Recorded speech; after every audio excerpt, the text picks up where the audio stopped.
ಮಾನವ ರಕ್ತದ ಗುಂಪುಗಳನ್ನು ಕಂಡುಹಿಡಿದ ವಿಜ್ಞಾನಿ ಯಾರು? ಉತ್ತರ: ಕಾರ್ಲ್ ಲ್ಯಾಂಡ್ಸ್ಟೈನರ್. ಯಾವ ರಕ್ತದ ಗುಂಪನ್ನು ಸಾರ್ವತ್ರಿಕ ದಾನಿ ಎಂದು ಕರೆಯಲಾಗುತ್ತದೆ? ಉತ್ತರ: ಓ ನೆಗೆಟಿವ್, ಓ ಋಣಾತ್ಮಕ. ಯಾವ ರಕ್ತದ ಗುಂಪನ್ನು ಸಾರ್ವತ್ರಿಕ ಸ್ವೀಕರಿಸುವವರು ಎಂದು ಕರೆಯಲಾಗುತ್ತದೆ? ಉತ್ತರ: ಎಬಿ ಪಾಸಿಟಿವ್, ಅಬ್ ಧನಾತ್ಮಕ. ಎಬಿ ರಕ್ತದ ಗುಂಪು ಹೊಂದಿರುವ ವ್ಯಕ್ತಿಯು ಯಾವ ರಕ್ತದ ಗುಂಪುಗಳಿಂದ ರಕ್ತವನ್ನು ಸ್ವೀಕರಿಸಬಹುದು? ಉತ್ತರ: ಎಲ್ಲ ರಕ್ತದ ಗುಂಪುಗಳಿಂದ.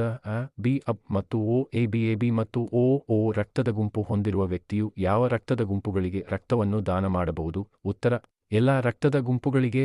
ಬಿ ಅಬ್ ಮತ್ತು ಓ ಎಬಿ. ಎಬಿ ಓ ರಕ್ತದ ಕೆಂಪು ರಕ್ತ ಕಣಗಳ ಮೇಲ್ಮೈಯಲ್ಲಿ ಇರುವ ಪ್ರೋಟೀನ್ಗಳನ್ನು ಏನೆಂದು ಕರೆಯುತ್ತಾರೆ? ಉತ್ತರ: ಆಂಟಿಜೆನ್ಗಳು. ಆಂಟಿಜೆನ್ಸ್. RH ಎಂದರೇನು? ಉತ್ತರ: RH ಅಂಶವು ರಕ್ತದಲ್ಲಿ ಕಂಡುಬರುವ ಒಂದು ಪ್ರೋಟೀನ್. ಇದು ಇದ್ದರೆ ರಕ್ತದ ಗುಂಪನ್ನು RH ಧನಾತ್ಮಕ, RH ಪಾಸಿಟಿವ್ ಎಂದು, ಇಲ್ಲದಿದ್ದರೆ RH ಋಣಾತ್ಮಕ